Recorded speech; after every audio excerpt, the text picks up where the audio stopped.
back sa aking channel, si Chris Alan. At ngayong araw, meron na naman tayong papanoorin bagong video galing sa GMA, of course. At ito yun, galing sa AOS or All Out Sunday. At ang papanoorin natin yung performance ng dalawa sa tatlong grand champion ng The Clash ng GMA, of course. No other than Colton Taniedo at Jessica Villarubin. So, I'm excited to see this performance. Kaya, with no further ado, let's watch the video. Paulit-ulit na lang ako. Let's watch this video and later I'll be giving my opinion on their performance. Go! Who is this?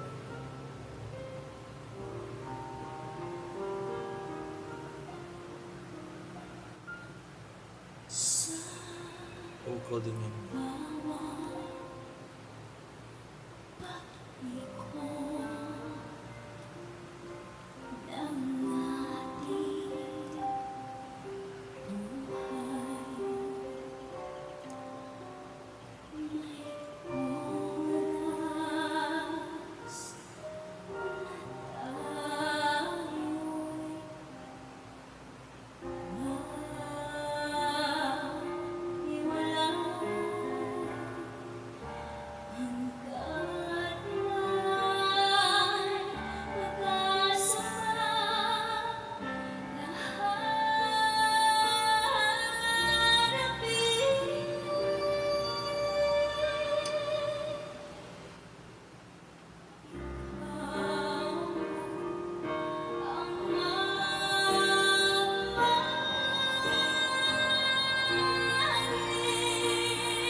The Clash Season 3 Champion, Jessica Villarubin.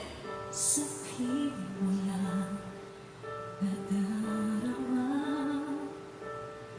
hantungan ng pagsinta. Ngunit ito ay panaginip lamang pagkat ang puso mo'y labis kong nasaktan. Bakit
Okay, there you go. Napanood natin yung performance ni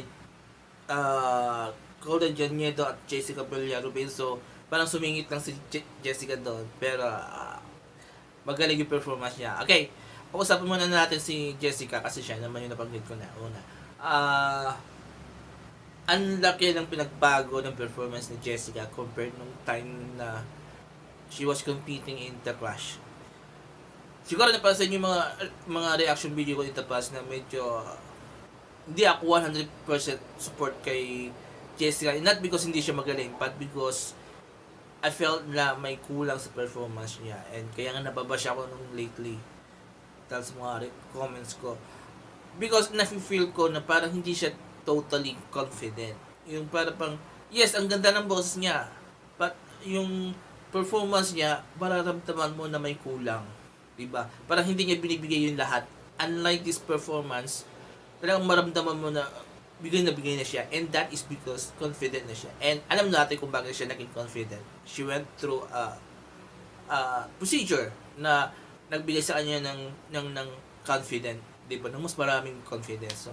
So yung mga nagbabash sa akin dati because of my reaction. Because that is because may nakikita ako, may naririnig ako, may nararamdaman ako sa performance niya before nung nasa takas siya na feeling ko may kulang.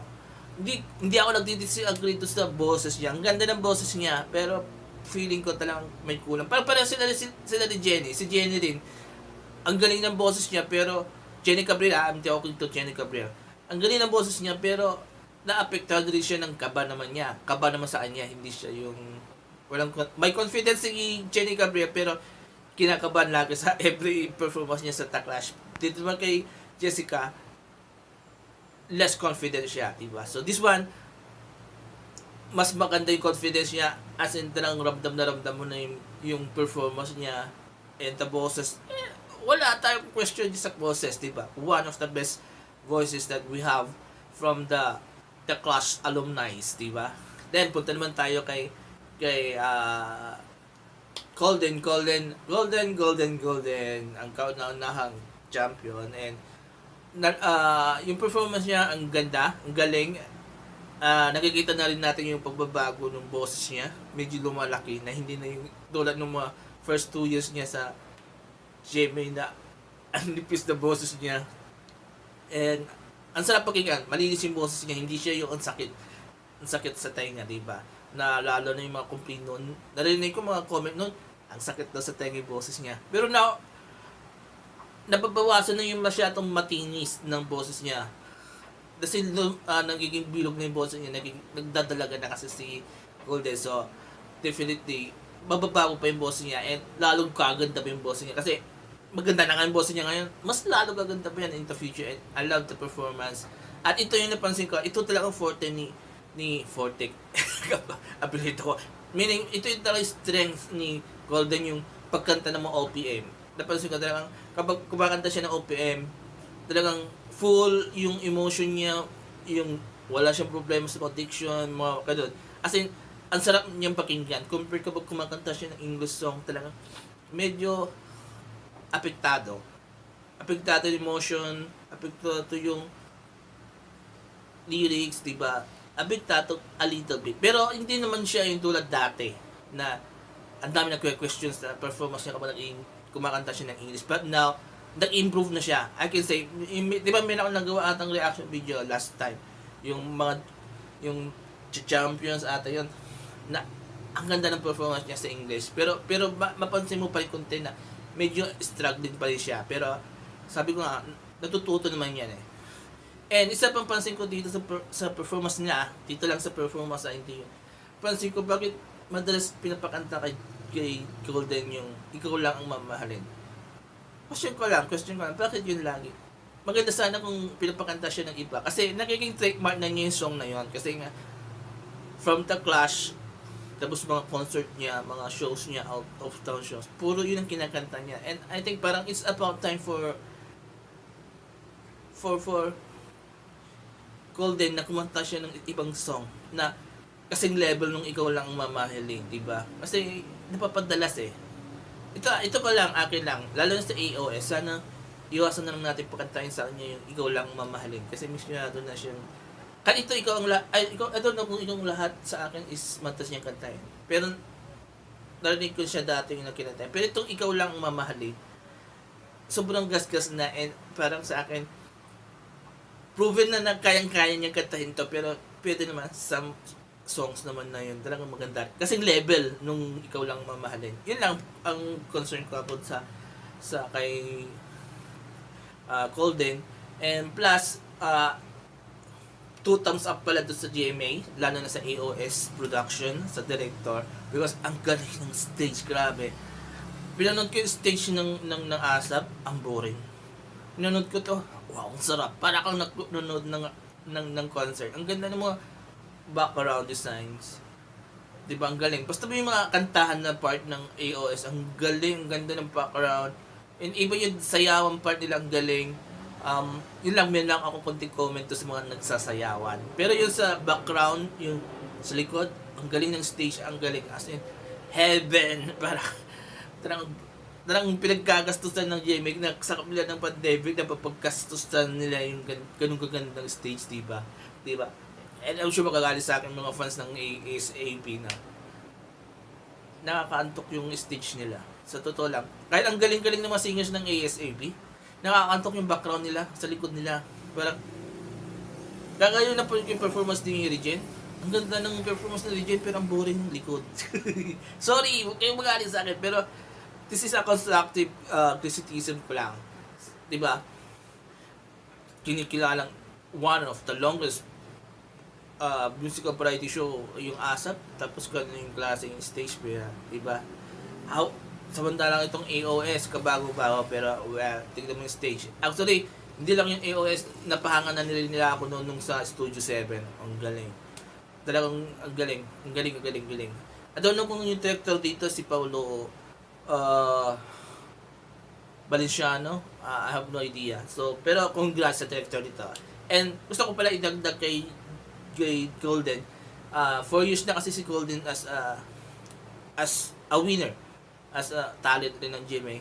And napapansin ko na medyo nahirapan siya yung bumulusok yung career niya as a singer. Siguro it's about time for GMA na bigyan siya ng ibang avenue para mapansin siya ng mga fans. Lalo na yung mga hindi fans ng ni Golden Cañedo as a singer, diba?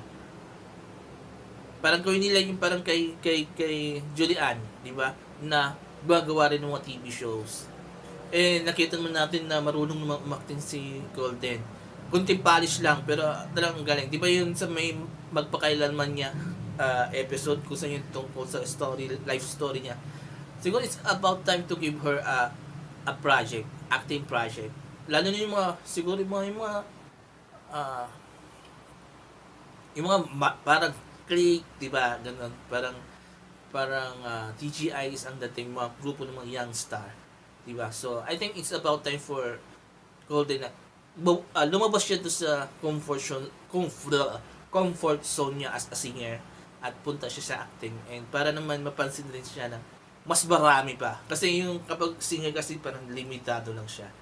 So, if gumawa siya ng teleserye or mga teen drama, mapapalawak yung fans niya. So, yun ang request ko sana sa GMA na please give her a chance na umarte sa TV. Yung acting naman niya, hindi naman problemado yung acting niya eh. Konting polish lang, diba? Like, inulit ko na naman. Konting polish lang sa acting ni Golden. Basta, cute pa naman yung mukha ni Golden eh. So, bedeng-bede siya sa mga pang-teen, diba? Lalo na yung mga teen natin ngayon, medyo ng GMA, medyo nakakaedad na, diba? Bea Benene, Biang O'Malley, Barbie Fortesa, medyo nakakaedad na. So, it's about time na magkaroon naman ng mga bagong batch. So, mga kagaya ni, di ba, isabay nila kay so ito sa may, yung mga young star do sa Prima Donnas, di ba? So, yon. So, I hope sana bigyan sana ng GMA si Golden na umakting rin, di ba? Para magkaroon siya ng ibang avenue rin. So, yun ang aking reaction sa performance ni Golden Cañedo at Jessica Ballerubin. And thank you again. Kung nagustuhan niyo itong video ko, please mag-comment kayo sa baba. At kung meron kayong request at suggestion, mag-comment kayo sa baba. At bago ko i-end ang ating reaction video, please don't forget these 4 things. Comment, like, share, and subscribe to my channel. Thank you very much. Have a nice day. And bye-bye.